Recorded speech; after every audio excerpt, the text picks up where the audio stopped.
एक बड़ा ही खूबसूरत जंगल था। उस जंगल में 3 रंगीन शेर भाई रहते थे। एक का नाम था शेरू, जो कि बिल्कुल सफेद रंग का अद्भुत शेर था, और एक का नाम था बगीरा, जो कि बड़ा ही खूबसूरत रंग का गोल्डन शेर था, और तीसरे का नाम था लालू, जो कि लाल रंग का शेर था। वह तीनों शेर भाई बड़े ही ताकतवर थे और जंगल में कोई भी उनका सामना करने की हिम्मत नहीं रखता था। लेकिन वह तीनों शेर कभी भी किसी का बुरा नहीं सोचते थे, बल्कि बड़े ही अच्छे व्यवहार से सबके साथ पेश आते थे। उसी जंगल में एक सेबर टूथ टाइगर भी रहता था। वह बहुत ही खूंखार और खतरनाक था। वह उन तीनों रंगीन शेरों को मारकर जंगल का राजा बनने के सपने देखता रहता था। उसके साथ एक चीता भी रहता था। वह भी बड़ा ही चालाक था। वह चीता उस सेबर टूथ टाइगर को जंगल में होने वाली सभी घटना के बारे में बताता था। बदले में उसे सेबर टूथ टाइगर का बचा हुआ खाना मिल जाता था। एक दिन सेबर टूथ टाइगर उस चीता से बोलता है, अरे तुम किसी काम के नहीं हो, बस खाने के अलावा तुम कुछ करते भी हो। मुझे इस जंगल का राजा बनना है, इसके लिए मुझे उन रंगीन शेरों के रास्ते से हटाना होगा। तुम मुझे बताओ, उन्हें रास्ते से कैसे हटाया जा सकता है? फिर वह चीता कुछ देर सोचता है और बोलता है, अरे महाराज, वह तीनों शेर एक साथ रहते हैं और इकट्ठे तो उन्हें कभी नहीं मारा जा सकता। उन्हें एक एक करके ही मारना होगा। ठीक है, आज से तुम्हारा यही काम है। जब भी उनमें से कोई शेर अकेला जंगल में निकलेगा तो तुम मुझे आकर बताओगे। ठीक है महाराज। अब चीता अपने काम पर लग जाता है और वह उन रंगीन शेरों की निगरानी करने लगता है। एक दिन उन्हें मौका मिल गया। एक दिन लालू शेर अकेला ही जंगल में निकल गया। वह चीता जल्दी से भागता हुआ सेबर टूथ टाइगर के पास पहुंचा और उसे लालू शेर के अकेला निकलने की सूचना दी। सेबर टूथ टाइगर तुरंत ही लालू शेर को मारने के लिए निकल पड़ा और लालू शेर के सामने आकर खड़ा हो गया। लालू शेर उससे बोला, अरे तुम मेरे रास्ते में क्या कर रहे हो? हटो मेरे रास्ते से। जानते नहीं मैं इस जंगल का राजा हूँ। सेबर टूथ टाइगर बोलता है, अरे आज ही तुम मुझे अकेले मिले हो। तुम्हें मारने का यही मौका है। इस मौके को मैं कैसे गवा दूं? तभी वह चीता भी वहां आ जाता है। हाँ हाँ महाराज, यही मौका है इसे मारने का। इसे हाथ से जाने मत देना। इसको यहीं पर मार दो। फिर वह दोनों मिलकर लालू शेर पर हमला कर देते हैं और लालू शेर को बहुत ज्यादा घायल कर देते हैं। लालू शेर को मरा हुआ समझकर वह वहां से चले जाते हैं। बहुत देर तक जब लालू शेर वापस घर नहीं आता तो शेरू और बगीरा परेशान होकर लालू शेर को ढूंढने जंगल में निकल पड़ते हैं और लालू शेर को घायल पड़ा हुआ देखते हैं। अरे ये क्या हुआ? भाई तो बहुत ज्यादा घायल है। ये काम करने की हिम्मत किसकी हो सकती है? अरे भाई शेरू, लालू की तबीयत तो बहुत ज्यादा खराब है। हमें जल्दी से हकीम भालू को बुलाना होगा। जाओ बगीरा, तुम जल्दी से हकीम भालू को बुला कर लाओ। फिर बगीरा हकीम भालू को बुलाने के लिए निकलता है और हकीम भालू को पूरी बात बताकर अपने साथ लेकर आता है। हकीम भालू लालू शेर को देखता है और बोलता है, अरे बगीरा भाई, लालू शेर की तबीयत बहुत ज्यादा खराब है। अगर तुम्हें इसकी जान बचानी है तो तुम्हें गोल्डन गुफा से एक जड़ी बूटी लानी होगी। उसी से लालू ठीक हो सकता है, लेकिन उसे प्राप्त करने के लिए तुम्हें उसकी रक्षा में तैनात हाथी लायन को हराना होगा। मैं अपने भाई के लिए किसी से भी लड़ने के लिए तैयार हूँ। फिर शेरू जड़ी बूटी लाने के लिए गोल्डन गुफा पर पहुंच जाता है और वहां पर खड़े हाथी लायन से बोलता है, हाथी लायन, मुझे ये जड़ी बूटी दे दो। मेरा भाई जिंदगी और मौत से खेल रहा है। ये जड़ी बूटी तुम ऐसे नहीं ले जा सकते। इसके लिए तुम्हें मुझे हराना होगा। फिर हाथी लायन और शेरू के बीच खतरनाक लड़ाई होने लगती है और कुछ ही देर की खतरनाक लड़ाई के बाद शेरू हाथी लायन को हरा देता है और वह जड़ी बूटी लेकर अपनी गुफा की ओर निकल पड़ता है। शेरू वह जड़ी बूटी लेकर हकीम भालू को देता है।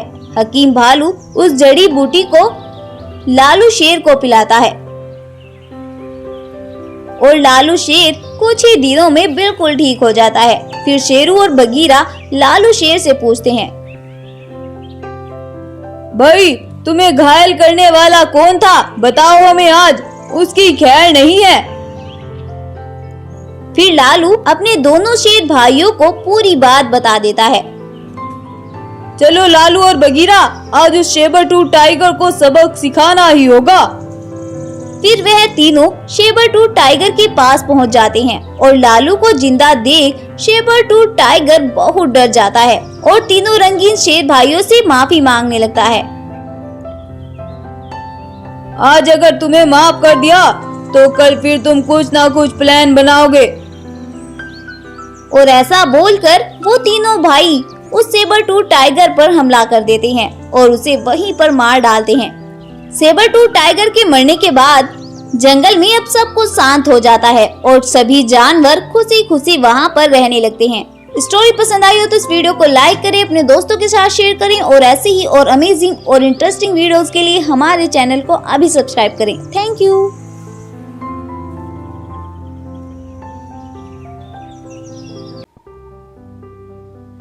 जादुई लंबे पैरों वाली बकरी और बूढ़ा कमजोर शेर।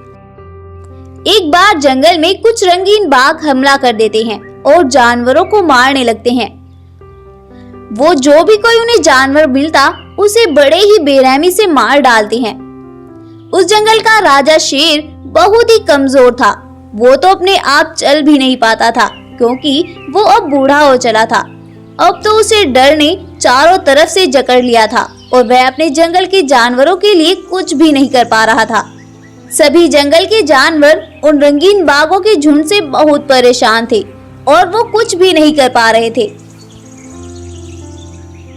इसी तरह दिन बीतते हैं और उन रंगीन बाघों का कहर उस जंगल में और भी बढ़ता ही जाता है। उन्होंने तो उस जंगल का शमशान बना दिया था।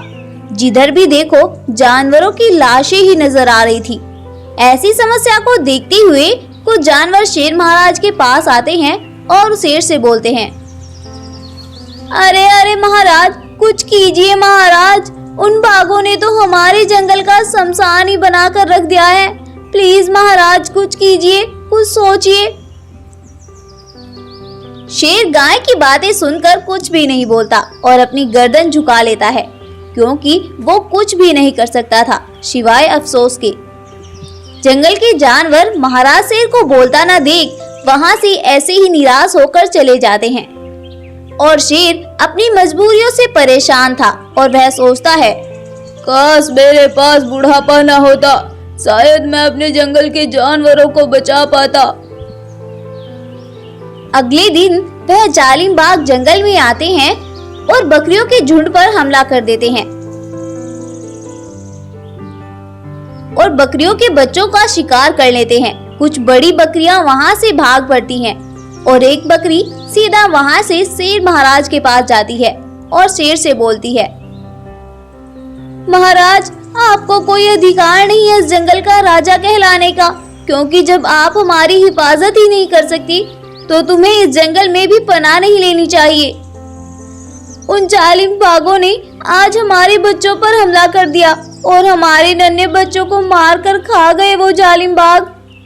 ऐसा बोलकर वो वहां से चली जाती है और शेर अफसोस में डूब जाता है और बोलता है, जब मैं किसी के काम नहीं आ सकता तो मुझे इस दुनिया में भी रहने का कोई अधिकार नहीं है। ऐसी जिंदगी से तो मर जाना ही बेहतर है।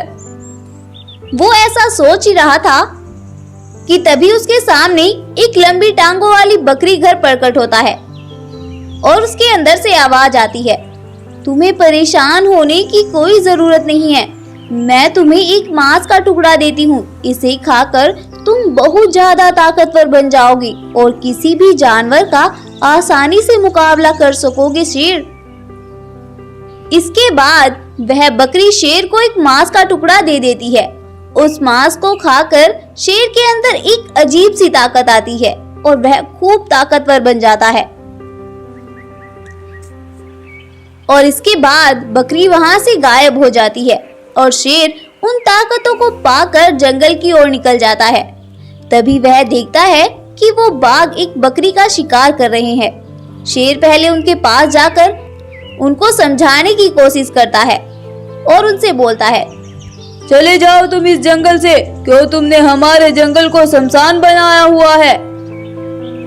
क्यों तुमने हमारे जंगल को शमशान बनाया हुआ है? हम यहाँ से नहीं जाएंगे, जो तुमसे हो सकता है तुम कर लो। अगर तुम यहाँ से नहीं गए तो तुम सबके लिए ये अच्छा नहीं होगा। अरे अरे, तुम हमारा क्या बिगाड़ोगे? खुद तो सही से चल नहीं सकते, तुम हमारा क्या बिगाड़ लोगे?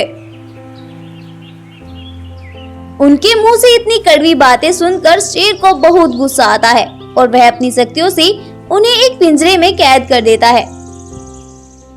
अपने शेर महाराज की बहादुरी देखकर वहां और भी जंगल के जानवर आ जाते हैं और शेर उन बाघों से बोलता है, अब तुम इसी पिंजरे में कैद रहोगे और तड़प तड़प कर मरोगे। एक गाय शेर से बोलती है, अरे महाराज, लेकिन आपके पास इतनी हिम्मत आई कहां से? फिर शेर सभी जानवरों को सारी बात बताता है और वो सभी फिर से मिलजुल कर रहने लगते हैं। और वो जालिम बाघ खाना न मिलने के कारण उसी पिंजरे में भूख के कारण मर जाते हैं। शिक्षा, हमें कभी भी अपनी शक्तियों पर घमंड नहीं करना चाहिए, वरना ऊपर वाला एक ना एक दिन कुछ ऐसा करता है जो कि हमें तहस नहस करके रख देता है। स्टोरी पसंद आई हो तो इस वीडियो को लाइक करें, शेयर करें और ऐसी ही और अमेजिंग और इंटरेस्टिंग वीडियोस के लिए हमारे चैनल को अभी सब्सक्राइब करें। Thank you.